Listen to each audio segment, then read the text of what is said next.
The term catheter is coming through. Also thermometer. Something about measurement. Oh, okay. Something about measurement. That means we're gonna go to our cocktail book. I'm hearing page 75. Oh my god, what the fuck? I was just hearing page 75 and then I literally opened to page 75. That's insane. All right, so this is pico de gallo guacamole. I'm seeing the words overnight. I'm seeing zest. I'm seeing rustic, but I read it as spicy. Bitter, cilantro, tonic, appropriate. I'm seeing appropriate, but I'm getting it as share what's appropriate. Okay.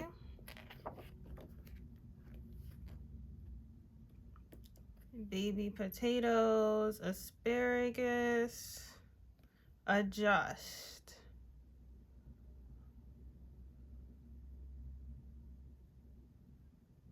Perfect. I'm seeing the word friction. So I'm getting a message about balance coming through. The balance they're highlighting with me for this is a balance between, it's basically give and take, but it's more so about information.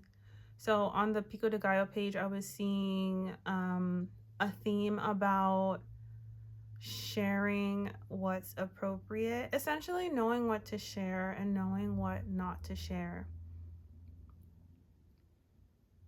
It can be really fun to experience things, especially things that just brought us such a unique personal sense of joy, and we may want to relive that joy or even just share that joy by sharing that experience with someone. But at the end of the day, what made it a joyful experience to you might have been very personal. So then sharing it with someone else who doesn't have the same personal backing or like background and foundation, emotional, spiritual, intellectual context that you had for you to experience that moment as being joyful and magical and ethereal.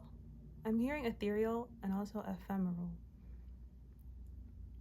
But at the end of the day, that person doesn't have the hardware required to take from that experience what you've taken. In this example, it's joy. So when you share something like that with someone, especially if it's something that, you know, they might consider woo-woo, they might consider it impossible. So when you share something like that with someone,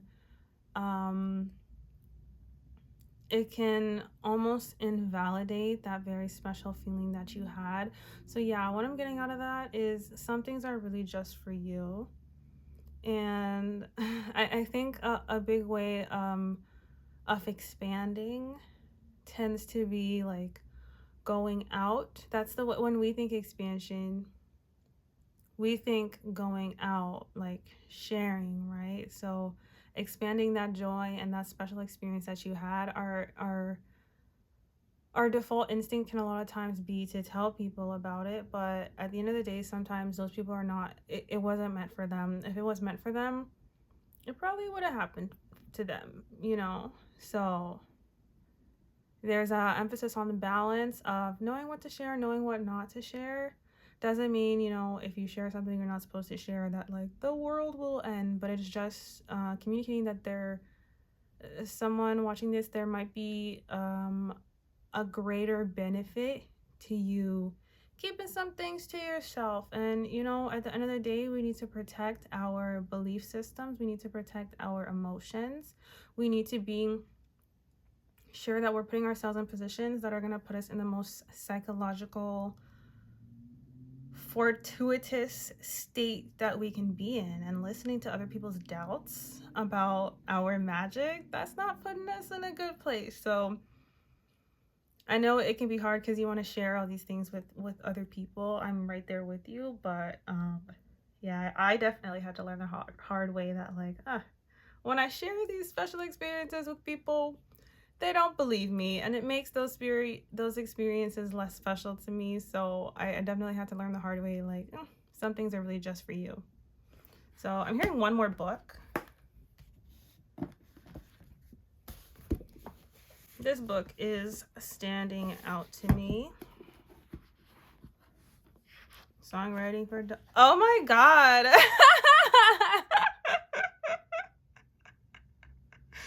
Oh my gosh. This is so funny.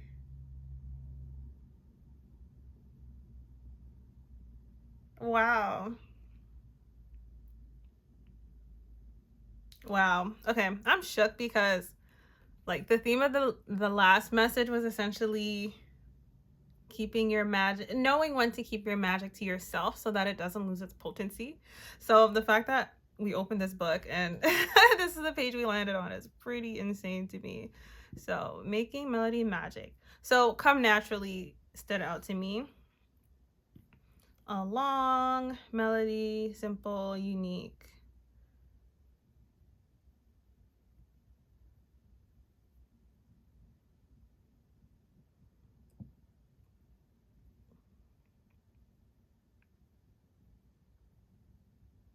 So how it's channeling through is there's a particular melody to your magic. There's a melody to your essence, right? I'm thinking back to Demon Slayer, how Zenitsu, he's able to hear the frequencies of different people. How he says like every person has a sound, and based on that sound, I'm able to tell a lot about them because everything has a frequency, right? Or everything is vibrating all the time, so everything has a frequency at which it's vibrating. So that includes your essence, of course, but also your magic, right? Your magic has its own frequency, your magic has its own melody. I'm seeing the number 27.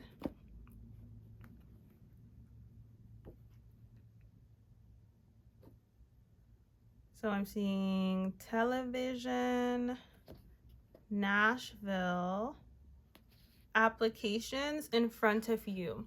So yeah, your magic, your particular melody of your magic is going to be, it's gonna reveal itself to you in different ways. So you have a unique form of divination, you have a unique form of relating to your external environment that not everybody has it. And your internal thoughts, your internal emotions, your melody, your oh my gosh, how do I explain this? So, like, every essence is a song, and each essence of each person, animal, plant, whatever, every unique essence has a unique melody. So, there are things that you're going to see in your environment that they have their own essence. Oh my god, I'm getting it. So, you have your own essence, your essence has its own melody. So things that are harmonious to you, things that are aligned with you, it means the essence of those things has a melody that is harmonious to your own. So if you listen to your melody, you'll hear something and you'll be like, okay, this sounds cool. If you listen to, the other things melody, it's going to be a career path, for example. If you listen to the melody of the career path, it'll have its own melody. But if you play them together, you'll be surprised at how they harmonize with each other. They blend with each other. They're not in competition with each other. They go together. They're resonant. So yeah, it does also seem like this reading is an explanation of how resonance works. Because if resonance really, it is about music essentially. It's about vibrations. When one thing is vibrating at a certain frequency, that frequency could be resonant to another item. So that other item will start vibrating on its own without being touched because it's experienced the vibrations of the first item that was vibrating at resonance. So, oh my gosh, I'm seeing it as like a zombie. This is so interesting how this is coming through. So now they're showing it to me as a zombie. Because again, going back to the idea of sympathetic resonance, it's like because you're vibrating in a certain way that is aligned with another object, that object will start moving on its own. It'll start vibrating on its own. So I'm seeing it as like something dormant, like you being in your true essence. It like awakens. How I'm seeing it is a zombie. It's like a zombie feels once you're vibrating at that, there's some zombie somewhere that like feels that and it awakens them, and then they start making their way towards you. But in this case, the zombies, like, it's a manifestation. It's a manifestation, but the fact that it's represented as a zombie makes me feel like it's something that was dormant, something that is in a liminal space. Zombies are between life and death. They're not quite alive like they should be, but they're not quite dead like they should be either. So there's a liminality to it. It feels like a psychic gift. So I think it could be a psychic gift, but it also could be something that has a sense of liminality to it as well, something that's neither here nor there. It could be a person, of course. It's just a manifestation in general. But it's like it's a manifestation that bends the laws of reality as you know it. And yeah, it's because you're vibrating, or if you're able to vibrate at, the frequency of your true essence, then oh my gosh, that's so interesting. I'm seeing it now as like your soul animating something outside of you. So in the same example, it's like because you're vibrating at that particular frequency, you're able to animate this zombie.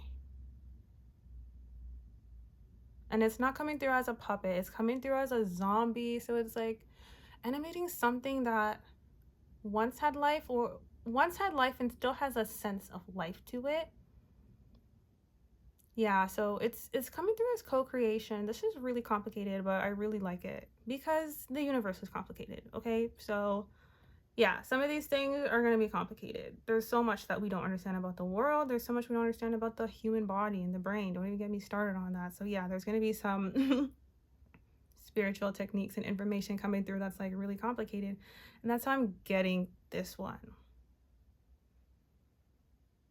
Yeah, so it's like rather than you going out to look for this zombie or this particular thing that you're looking for, first of all, you don't know exactly what it looks like, but you know what it feels like. You know what it's supposed to complement. So when you're embodying your true self and you're just going about your business, embodying your true self, acting in a way that keeps your energy pure, clean, potent, and powerful.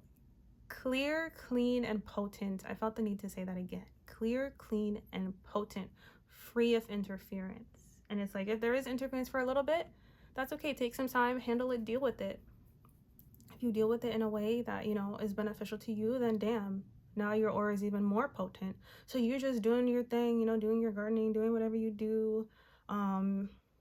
That puts you in a state to where the things that you are looking for, the things that you want, are really out here looking for you.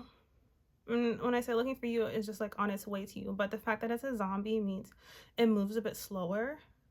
So it might take some time to get to you, especially because you don't know where it's coming from.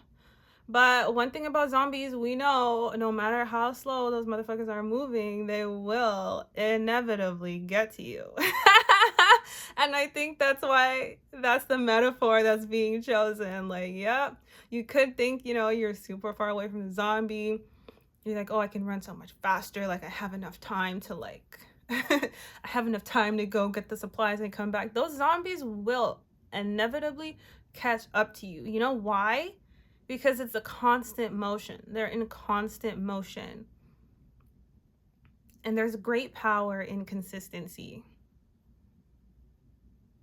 So yeah, I'm seeing that being related to you having a consistency to spending your time, energy, and emotions on things that keep you in that, and the sun is coming up as I'm saying that, coming out from behind a cloud.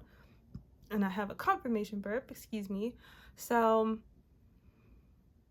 yeah, staying consistent with things that keep your aura clean, pure, and consistent. That's not what I said before. I forgot. Clean, clear, and potent. Yeah, just consistency with the things that you need to be doing so that you can be vibrating at the frequency that you want to be vibrating at, so that the things that you want can just be, they're like, oh, there she is. All right, I'm on my way.